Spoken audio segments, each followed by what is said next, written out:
Bonsoir, Bastia vainqueur de la Coupe de France. C'est une petite surprise, on a pris l'habitude depuis quelques années de voir gagner les Verts. Et Saint-Etienne était donc légèrement favori avant cette finale. Mais ce soir, ce sont les Bleus qui ont triomphé sur la pelouse du Parc des Princes. Bastia 2, Saint-Etienne 1, c'est le score final de cette Coupe de France de football donc. Vous le connaissez peut-être déjà si vous avez suivi la retransmission sur notre chaîne. Les Bastiais, encouragés par des milliers de supporters, ont reçu la Coupe des mains du président Mitterrand qui avait assisté à la rencontre. Une victoire de Bastia donc, et en fait, Hervé Dutus, c'est une demi-surprise. Oui, une demi-surprise dans la mesure où effectivement on n'avait pas l'habitude de voir les Stéphanois perdre des rencontres importantes, des rencontres de coupe ou des matchs de championnat importants, et ce depuis plusieurs années. Et les Stéphanois avaient aussi pour objectif de réaliser le doublé. Mais on avait un peu trop oublié peut-être que les Corses avaient réalisé une excellente fin de saison. Un parcours sans faute, battant au passage en Coupe de France notamment l'équipe de Monaco et l'écrasant même sur son terrain à Bastia. C'est donc une demi-surprise simplement. Si on considère aussi que Bastia est une équipe de coupe, elle l'a prouvé par le passé. De plus, on peut ajouter que les Bastiais étaient débarrassés du souci quant à la participation à la Coupe des Coupes l'année prochaine, et ce dans la mesure où Saint-Etienne a déjà remporté le championnat de France et disputera la Coupe d'Europe des clubs champions.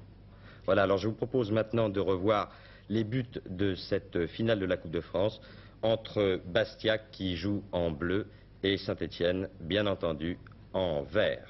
Nous allons voir tout de suite les images, Hervé.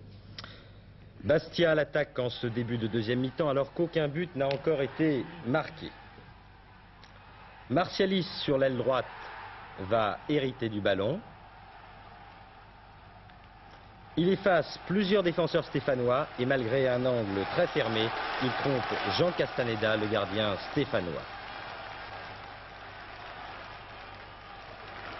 Au ralenti et sous un autre angle, regardez une nouvelle fois le travail et la détermination du jeune attaquant corse. Nous sommes à la 50e minute de jeu et Bastia mène 1-0. 8 minutes plus tard, sur un contre, les joueurs corses réussissent leur deuxième but. Une longue ouverture d'Orlanducci pour l'avant-centre Mila. Ce dernier dribble Castaneda, déséquilibre Janvion par une feinte de corps et marque dans le but vide. Heureux Mila. Il faudra attendre la 72e minute pour voir Saint-Etienne réduire le score à 1-2 Platini-Zimaco, une faute d'un défenseur corse. Monsieur Conrad siffle penalty, un penalty justifié si l'on regarde de nouveau cette action au ralenti. Santini le transforme et Bastia l'emporte finalement 2-1.